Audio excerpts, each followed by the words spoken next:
Hello बच्चों, तो let's read this question. So this question says, if the process on 1 mole of monoatomic ideal gas is as shown in the TB diagram with P naught V naught is equals to 1 by 3 R T naught, the correct match is. तो इसका मतलब number of moles आपको दे दिया यार यहाँ पर. नहीं, ये क्या दिया हुआ है? P naught V naught is equals to 1 by 3 R T naught. The correct match is. अच्छा, 1 मोल तो इधर दिया हुआ है, तो मतलब n की वैल्यू यहाँ पर 1 दे दी हुई है. तो इसमें क्या कॉन्सेप्ट इन्वॉल्व है, बस वर्क डन लिखना आना चाहिए आपको कि डिफरेंट प्रोसेस का वर्क डन कैसे निकाला जाता है. ठीक है, ये इन्वॉल्व है केवल. Work done by the system in the process 1 2 3. तो 1 से 2, 2 से 3 जा रहे हैं. तो आपको बताना इनमें से कौन सा मैच कर रहा है. Work done by the system in the process 1 2 3. तो 1 से 2 तक और 3 तक. देखिए, 2 से लेकर के 3 तक कौन सा प्रोसेस है? आइसोकोरिक है, तो 2 से 3 तक तो कोई वर्क डन हो ही नहीं रहा है. बिल्कुल ठीक है. तो सिंस 2 से 3 तक अगर कोई वर्क डन नहीं हो रहा है, तो क्या मैं ऐसा कह सकता हूं आइसोकोरिक प्रोसेस के लिए डेल्टा क्यू बराबर delta U plus delta W जब मैं लगाता हूं, तो यहां पर वर्क डन नहीं हो रहा है, इसलिए delta Q from 2 to 3 will be equal to delta U. और डेल्टा यू कितना होता है? एनसीवी डेल्टा टी होता है. मोनोटोमिक गैस है तो इसका सीवी भी अपने को पता है, तो इसका सीवी जो होता है वो होता है 3/2 R के बराबर. तो यहां पर अगर अपन पुट कर दें इसको, तो 3/2 R इंटू डेल्टा टी. तो देखिए यहां से यहां तक जाते टाइम डेल्टा टी कितना हो रहा है?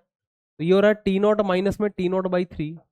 एंड आफ्टर सॉल्विंग हमें डेल्टा क्यू मिल जाएगा फ्रॉम 2 to 3. तो डेल्टा क्यू की वैल्यू फ्रॉम 2 to 3 देखिए कितना आ रहा है, यह आ जाएगा आर टी नॉट के बराबर. ठीक है, हाँ बिल्कुल ठीक है, आर टी नोट ही आ रहा है, 2/3 बन जाएगा ना वहां पर. यस, आर टी नोट की वैल्यू अपने को शायद यहाँ पर दिया हुआ है T P naught V naught के बराबर. ठीक है, चलिए अब देखते हैं क्या क्या पूछा हुआ है. 2 से 3 तक का तो कुछ स्पेसिफिकली पूछा हुआ नहीं है. ओके ठीक है. Work done by the system in the process 1 से 2, 2 से 3. ये कौन सा प्रोसेस है? ये आइसोथर्मल प्रोसेस है. और आइसोथर्मल प्रोसेस के लिए डेल्टा यू कितना हो जाता है? 0 हो जाता है. तो डेल्टा यू अगर 0 हो गया तो डेल्टा क्यू बराबर क्या हो जाएगा? डब्ल्यू हो जाएगा. और आइसोथर्मल प्रोसेस का वर्क डन याद करिए क्या होता है. आइसोथर्मल प्रोसेस का वर्क डन होता है P V L N V two by V one. तो ये हो जाएगा 2 V naught by V naught. इससे कट जाएगा तो ये बन जाएगा P naught P V L N two. अब पी और वी क्या है? तो यहां पर देखिए इस जगह पर ये आइसोथर्मल प्रोसेस है, तो इसके हर पॉइंट का टेम्परेचर तो सेम है. तो अगर मैं आपसे पूछूं बताइए इस पॉइंट के कोऑर्डिनेट्स क्या होंगे, तो इस पॉइंट के कोऑर्डिनेट्स हो जाएंगे sir V naught comma T naught by 3 के बराबर. बिल्कुल ठीक है.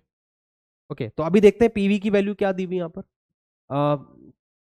पी नॉट वी नॉट की वैल्यू दी हुई है 1/3 आर टी नॉट के बराबर है. ठीक है, तो यहां पर जो प्रेशर और वॉल्यूम है, ये अगर यहाँ का प्रेशर मैं पी नॉट मान लेता हूं, तो यहाँ का प्रेशर कुछ और जरूर होगा, लेकिन चूंकि पी और वी का प्रोडक्ट हमेशा कांस्टेंट होता है ना, इसलिए यहाँ पर जो पी नॉट वी नॉट होगा और यहाँ वाले पी डैश वी डैश के बराबर होगा. तो इस पूरे प्रोसेस के लिए पी नॉट और वी नॉट की वैल्यू आ जाएगी 1/3 आर टी नॉट के बराबर इंटू एल एन. तो इसका मतलब work done by the system in the process 1 2 3 अगर आपको निकालना है, तो यहां से यहां तक की वर्क डन हो रहा है इतना, इधर तो कोई वर्क डन हो नहीं रहा है, तो टोटल वर्क डन की वैल्यू आ जाएगी. इसका मतलब ए के साथ फर्स्ट वाला मैच कर जाना चाहिए. ये गलत हो गया, बाकी की 3 ऑप्शन हो सकता है, देखते हैं कौन सा सही है. Change in internal energy in the process. तो आपको बताना है 1 2 3 के बीच में इंटरनल एनर्जी में कितना चेंज हो रहा है. यहां पर तो कोई इंटरनल एनर्जी में चेंज हो ही नहीं रहा, जो भी चेंज हो रहा है वो इधर हो रहा है. और ये चेंज कितना आ रहा है? अभी अपन ने थोड़ी देर पहले निकाल लिया है, आर टी नोट के बराबर आ रहा है. इसका मतलब ये हो गया कि इसके साथ ये वाला मैच कर रहा है, तो बी के साथ थर्ड मैच करना चाहिए. तो ये भी गलत हो गया, ये भी गलत. अब ये दोनों बच रहे हैं.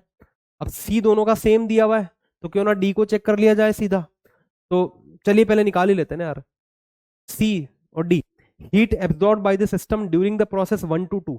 तो 1 से लेकर के 2 तक के बीच में कितना हीट एब्जॉर्ब हुआ है सिस्टम के लिए, तो जितना वर्क डन हुआ है उतना हीट एब्जॉर्ब हुआ है, मतलब कि 1/3.